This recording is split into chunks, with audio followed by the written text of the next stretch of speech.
Hello ladies and gentlemen, and welcome back to Fallen London. Today we're going to be having a look at the Fallen London serial story, Evolution. The time has come.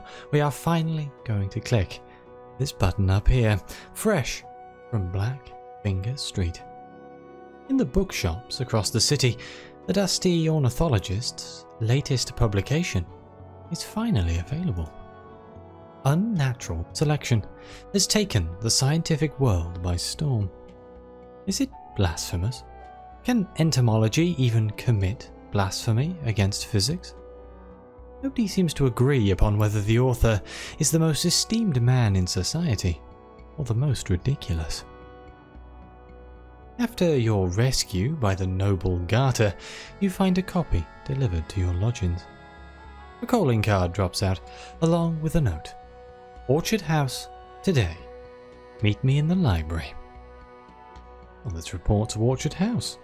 Pocket the card and move quickly. The hour is already late. Let's hope we manage to deal with the overgrowth in Orchard House. From outside the building, one would never suspect anything. Orchard House has been pruned, all the blood ivy stripped from the bricks. Every window is sparkling clean. Even the pavement and stoop have been scrubbed. Not one creeping vine remains.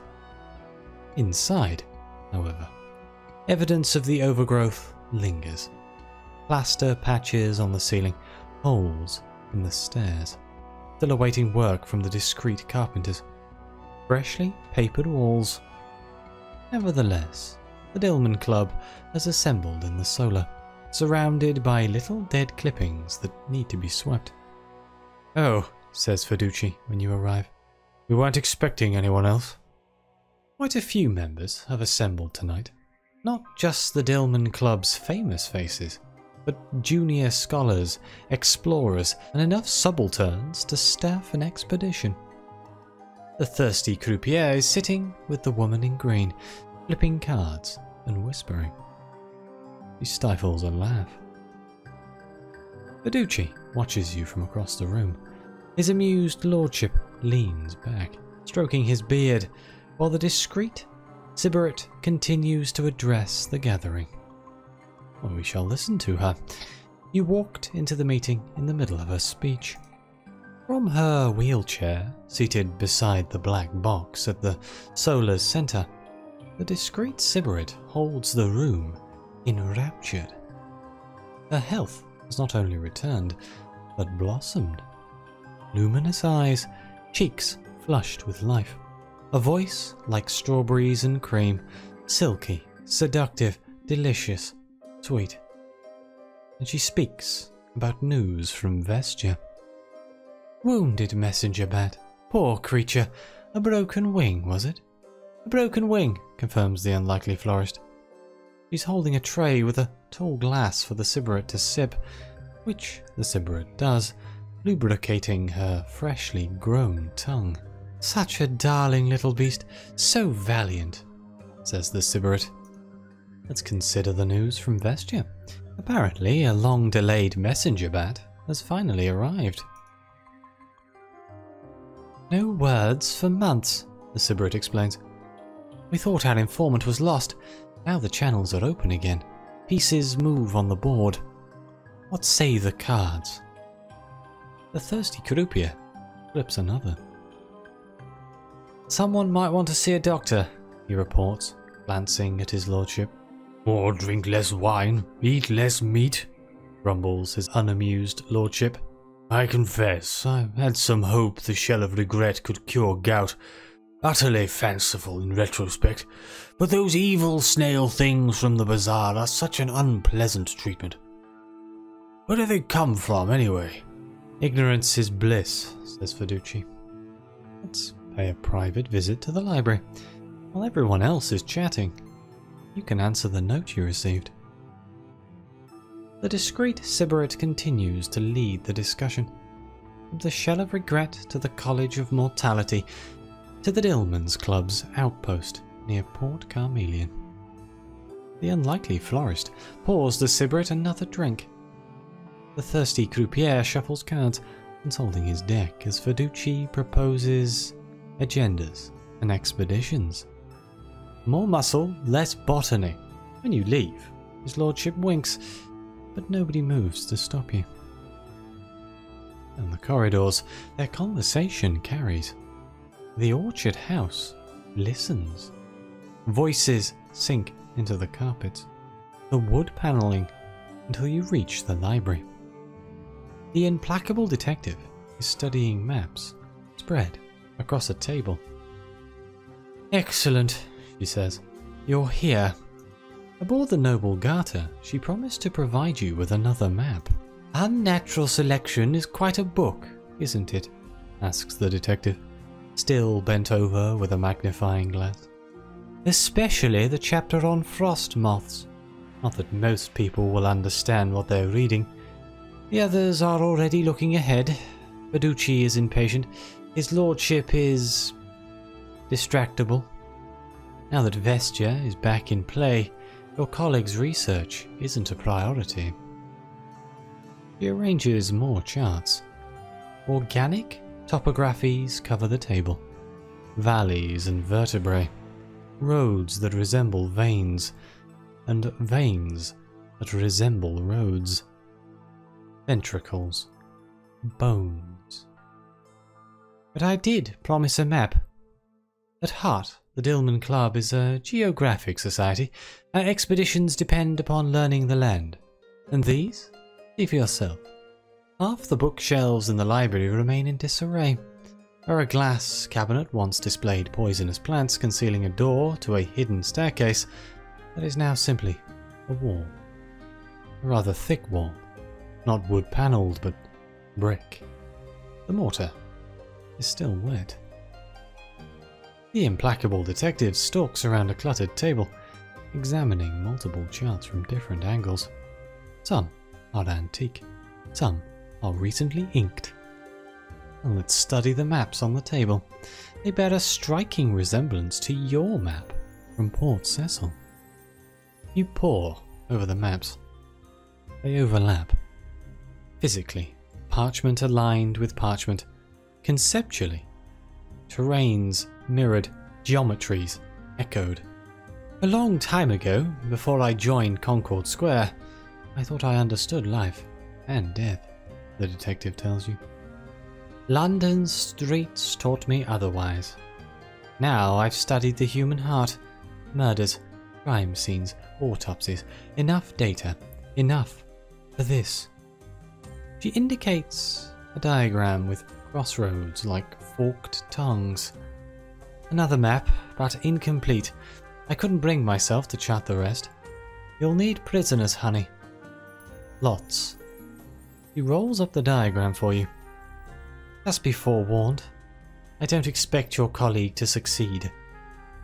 Well, let's discuss the Youthful Naturalist. If she anticipates failure, then why is the detective helping him? I'm not the bishop. He truly predicts failure. But you know about his bargains. Perhaps he's smart to make them, although I have doubts. He didn't even come today. He leans over the table again, considering the other maps.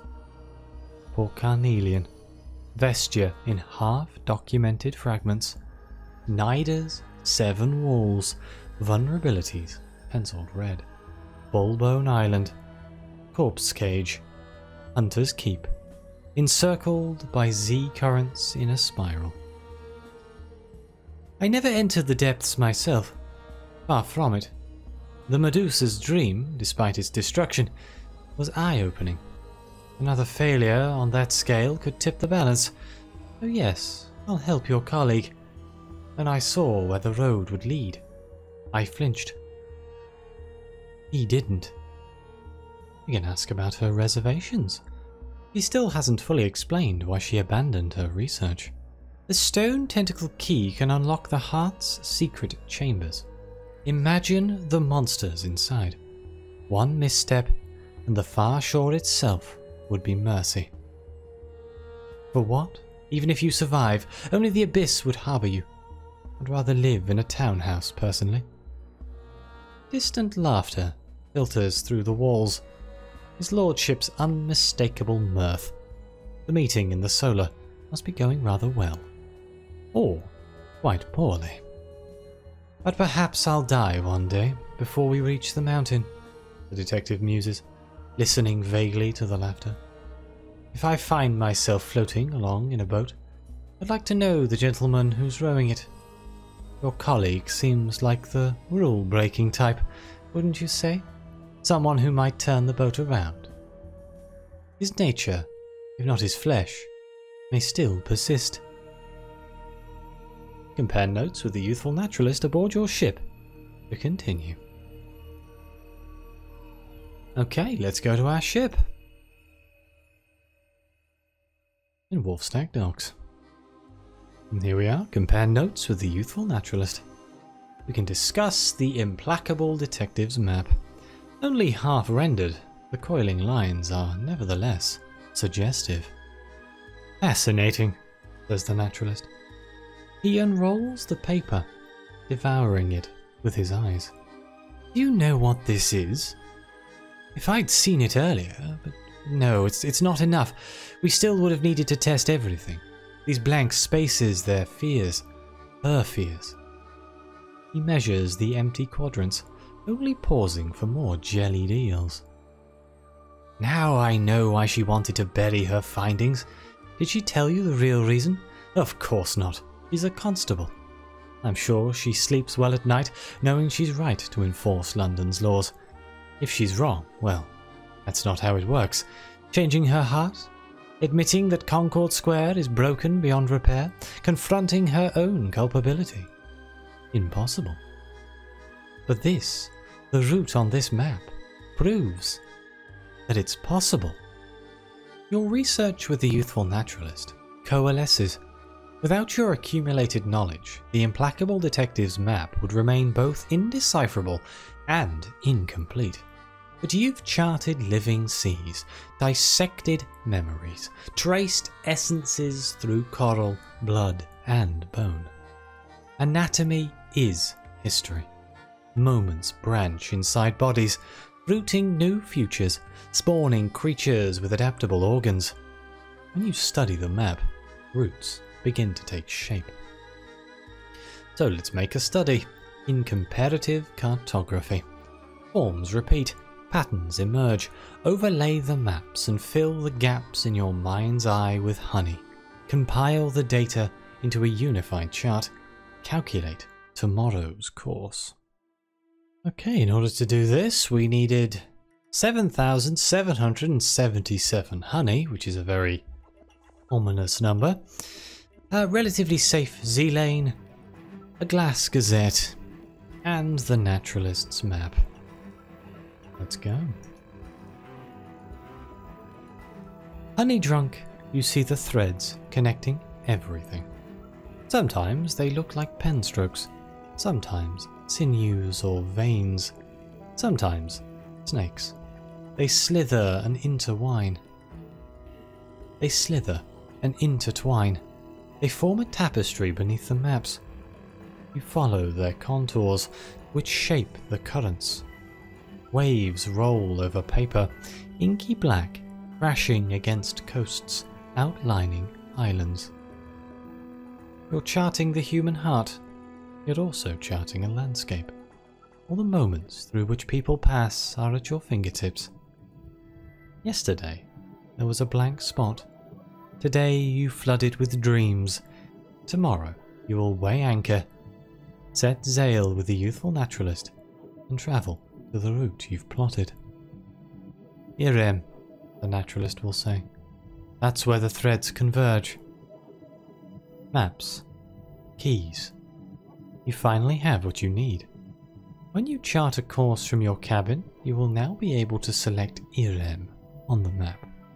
The Youthful Naturalist will travel with you to conduct one last experiment on himself. Let's chart a course. And here is Irem up here. Very far away. Could be quite dangerous. Irem, the pillared city. You will rise from the Z and the ice like dawn. You'll be garlanded with red and decked with gold, the Seven Serpent will watch you longingly from its high pedestal. Let's sail to Irem.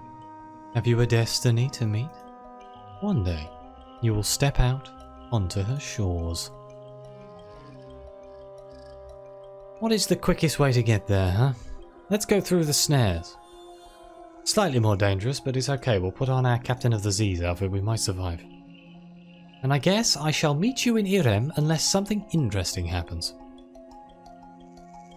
Ah, we're into the Pillared Sea. Few sailors ever come this far, and fewer still return. The Pillared Sea is a place of terrible and beautiful legends. Every so often your ship cuts through a bloom of rose petals floating on the water. Every so often you find yourself talking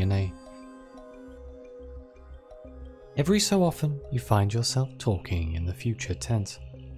The first mate is vexed by the dates on the ship's logbook. The bosun throws a moon pearl and a tin of jellied eels overboard, making an offering to Salt. I always really liked the artwork for the Pillared Sea in Irem. Very cool. Ah, we can have dinner with the Youthful Naturalist. Again and again, you consult the maps you've created as you draw closer to Irem. You will need to sail perfectly along their lines, adjusting your position in relation to the false stars, delaying progress or increasing speed so that you'll arrive when the currents converge with the course. The Youthful Naturalist is constantly fidgeting with astrolabes and hourglasses, and charting your coordinates both on the undersea and on the calendar. At the moment, you're located firmly within dinner time's boundaries. No tablecloth in sight, but Z-charts everywhere. Forks and knives pointing to ports half hidden by plates, wine-stained archipelagos, tinned eels, of course, and biscuits, smoked fish, pies baked by your ship's cook, and with today's catch swimming in gravy under the crust. But the naturalist barely eats. Silly superstition, but I've always avoided pie. You know the legend, don't you? Instead, he sips lager to settle his growling stomach. I do not know the legend. Can you tell me the legend? That sounds interesting. As you dine together, a lamp sways overhead, rocking with the vessel. Shadows elongate and withdraw, concealing the Youthful Naturalist's face, revealing contours where darkness pools around eye sockets, cheekbones, and between teeth. You're sitting across from a skull until the lamp swings back again. Then you're sitting across from a man, just like any other, squinting to review his notes in the unsteady light. Let's discuss the Pillared City. Your course will lead you to Irem, where the clocks strike tomorrow's time. The naturalist points to Port Cecil on a map. Where we started the ritual with the key, his finger slides to Godfall, where Saint Stalactite finished it. Connected moments, crossroads, turn one away, lead one life, turn another, lead another. But I couldn't see the full pattern before. He spreads both hands, his fingers stretch over the map. They snake along paths you've already plotted, interlaced knuckles, routes that subtly shift with his muscles. It's not an unchanging pattern. We need to conduct the next ritual at the right moment, but the crossroads move. From Irem, we'll be able to pinpoint the place and the time. Let's discuss the boatman. With the lamplight playing tricks, you remember the Medusa's dream. Crushing blackness, popping bolts, the oars, the boat, the river. Does he remember changing? To tell the truth, I don't know, says the naturalist. Whatever happened in the abyss and the drowning feast, they feel like the same memory. Past, present, future. Perhaps they're also living things, like flesh, and when they rot, the skeleton they shared is all that's left. He cuts a fish with his fork, exposing vertebrae. Beginnings, endings, they are none. There are none. Not on the river, anyway. Time dies. Distance decays. I remember rowing you, but who was I? He continues dissecting the fish, as though he expects to find answers in the bones. And finally, let's discuss the stone tentacle key. The implacable detective gave you quite a few copies. You can't change your future without changing yourself, and you can't change yourself, not really, without changing your heart. That's how the regret beyond death still survives, eternally evolving, unlocking new futures whenever its current life might end. He examines one key, turning it in the light, until the lamp swings and the darkness swallows the cabin. Port Cecil was only a test, he says, and the lamp swings back again. Key gleams. Now we can expand the technique. We'll need every copy to succeed. And then finally, we can discuss the Medusa's head. After you returned from Klein, you met for drinks, and your own life changed. I wasn't entirely forthcoming back then, says the naturalist. Trust doesn't come easily for me, but I needed access to the archives. I needed a ship. In exchange, I told you we'd crawl from the Z, learn to walk on dry land, take the next step towards life everlasting. The Dillman Club's own goal, without the garden. And now, we're about to take it. We've mapped the body. We have the stone tentacle keys. Every map needs a key. We're approaching a future beyond death's domain. Back and forth, the lamp still sways. He raises his glass. Immortality. Ours. I guess we carry on to Irem. And here we are. We can dock at Irem. You will always arrive as a stranger to her shores. Not entirely sure I've ever been here in Fallen London, you know. More fantastic artwork, though. Days will age into nights, and nights grow into days before the currents converge. Other ships will pass you in the dark, sailing the other way. You will look overboard at the waves, clear as glass, cold as winter time's bite, and daydream. You will see the false stars reflected and the stalactites above, their mirrored pillars moving like Z-snakes. And then, with a shuddering chill down your spine, you'll lift your gaze again, and the pillars will rise, with your eyes like the dawn, decked with gold. Red garlands raining petals. The youthful naturalist will catch one. Much later, once you've parted ways, your research long concluded, you'll remember what he said.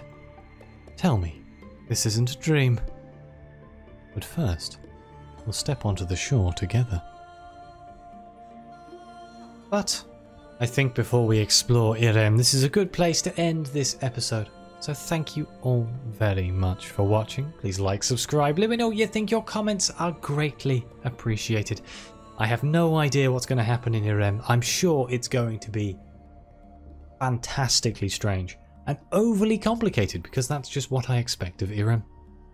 But thank you again to the members, and as always, I'll see you next time.